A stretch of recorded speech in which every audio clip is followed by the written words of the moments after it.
denominator, it could still be a little bit extra or above the level of understanding because you never had a class in Brain 101.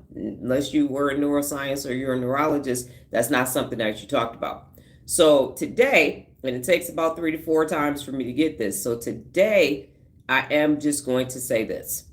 Neurogenesis is creating new neurons in your brain.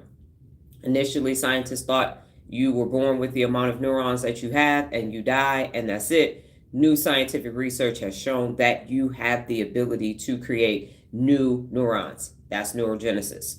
And the next thing is, in order for you to do that, you have 2 factors: learning and the environment in which you're learning in. So in order for new neurons to show up, you need to learn something and you need to be in an environment where you can do that. The things that hinder neurogenesis are stress and fear. So if you are stressed out or if you have fear, and I added, if you are in the wrong environment, you are not going to create any new neurons. Not going to happen because it can't, because you need to be learning something and you need to be in an environment that nurtures that learning. So if you're stressed and you have fear, now you're in the amygdala, you're in the limbic system and the temporal lobe, and I can't learn anything. So it happens here in the frontal lobe. This is where your cognition and everything is. So if you want to create some new neurons, it's going to happen up here. And then finally, you have neuroplasticity. And basically what that is your ability to restructure, rewire your brain so that you can adapt to change, the learning environment. That's where we are. So I will keep reiterating that at the beginning of every live so that you understand neurogenesis and neuroplasticity. And then also neural pathways. So the neurons move, transmitting, and they create new neural pathways. That's enough for today. I've said neuro as much as I'm going to say.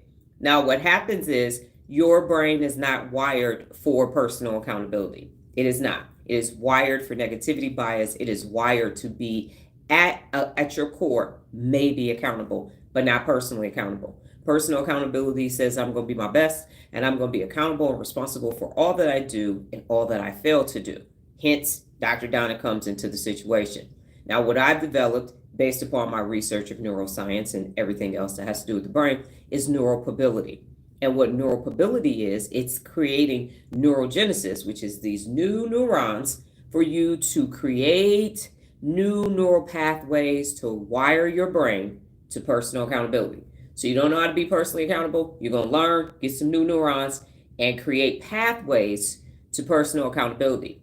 You have about 74 new pathways because that's the 74 principles of real leadership. You may pick up some more along the way just because of skill development and the things that you have to do in order to execute the 74 principles of real leadership. So we spent 10 days going over briefly all of the 74 principles of real leadership. And now we're going to take them one day at a time to begin to create those new neurons, those new thought processes. So here's a great learning environment for you to start to say, hey, you should feel a little tingling and go, wow, this is cool. I like this. This makes me feel good.